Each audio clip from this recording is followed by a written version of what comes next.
Po, kasama pa sa 24 hectares. Ganda. Yung daw niyugan na yun, kasama pa.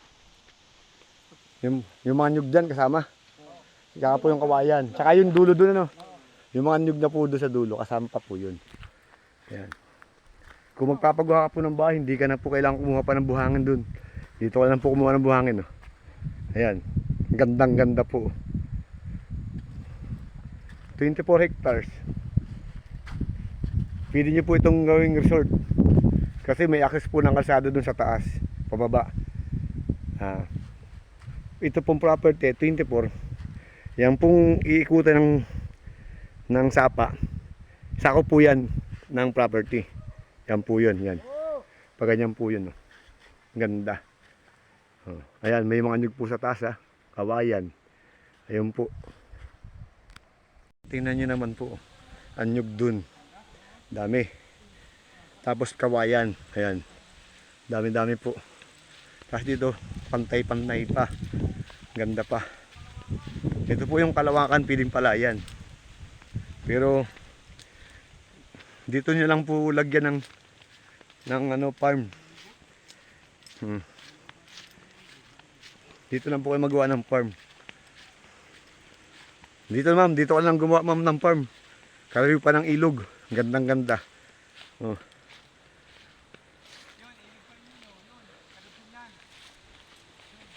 Yung kabila doon, ilog pa din ha. Napapaikutan nga po ng ilog yung property. Ito po yung kapantayan. Mga kawayan, nyug. Yung po sa kabila, kasama po yung kabila no? Kasama yun. Kasama po yung mga nyug na yun. No? Doon. Sa kabila po yun ng ilog. Tara, pupunta natin.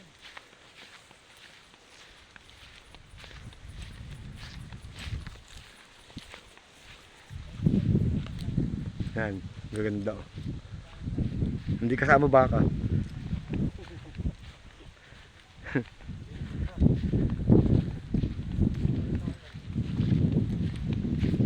Po, kasama pa sa 24 hectares.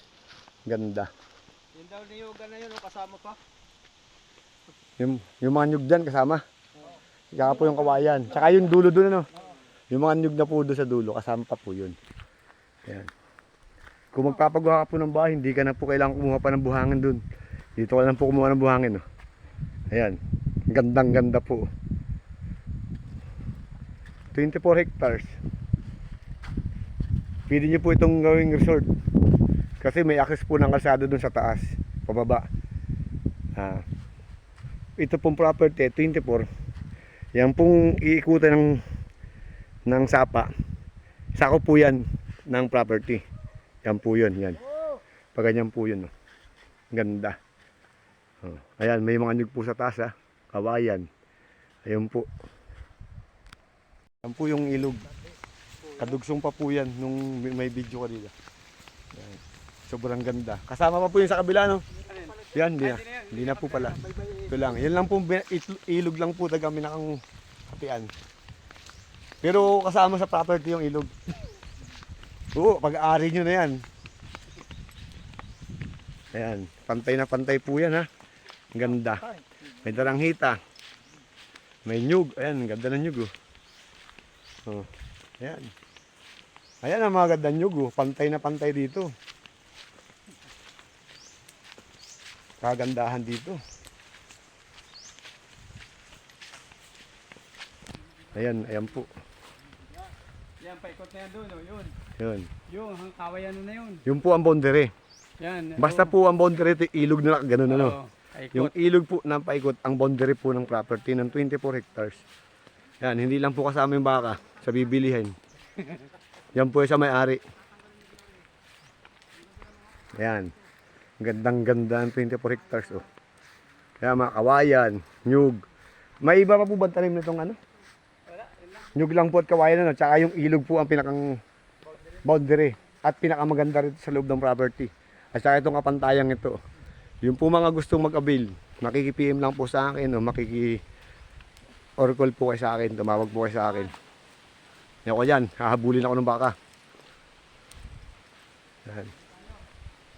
Yan po. Pag inikot natin ito, Kap, hanggang gabi pa ito.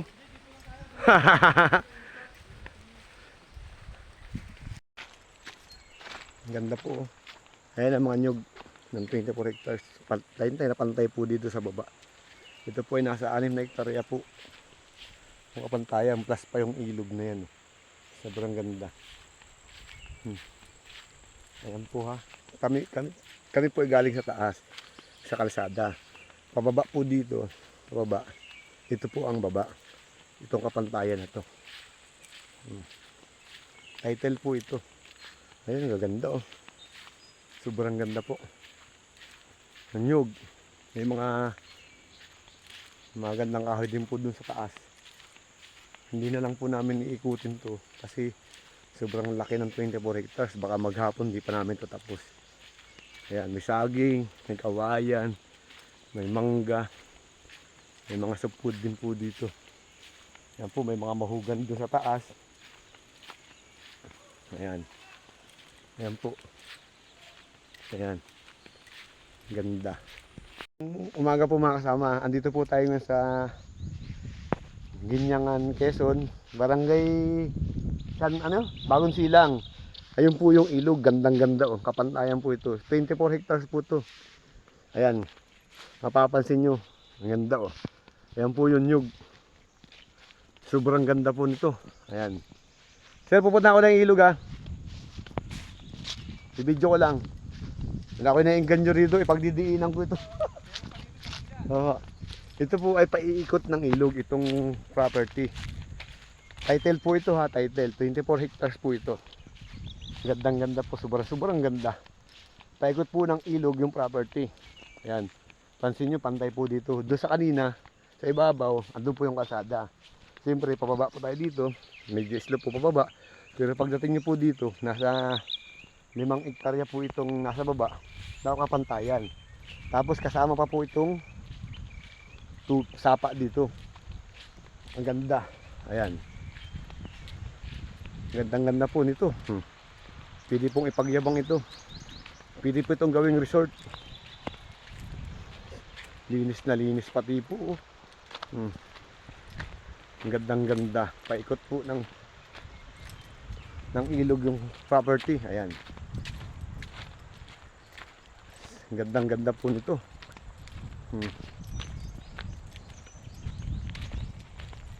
Pwede nyo po itong i-develop para maging resort. Mura lang po ito. PM lang po kayo sa akin. Ganda. Ito po ay Ginyangan, Quezon. Barangay Bagong Silang. Ganda po oh. Ayan. Ayan po. Ayan. Gandang ganda po niyan oh. Talagang napakaganda. Linaw pati po ng tubig oh. Nababa po tayo dito. Grabe ganda. Nandito po tayo ngayon oh. Linaw ng tubig. Yan po yung 24 hectares. Barangay Ginyangan, Quezon. Tapos bukod po dito, malayo po rin siya sa nyug. Ayan. Ayan. Ayan. Ayan po yung mga nyug sa ibabaw. Sobrang ganda. May palayan din po ito. Abilin nyo na ito mga ma'am. Sobrang ganda. Oh. Running water yan. Tatayan mo lang dito ng mga cottage. Panalo. Pag na-develop mo to. Mura lang po ito. PM na po kayo sa akin. Ayan. Gandang ganda oh. Hindi ka lugi. Hindi ka lugi sa presyo nito. Mura lang po. Diba? Ang ganda. Dito po, linaw po ng tubig oh. Buhangin po at saka graba. Ayun pa sa ibabaw, paikot po ng property, paikot po ng ilog yung property. May kalsada, access road po. Napakaganda. Hindi ka po dito lugi. Ang ganda.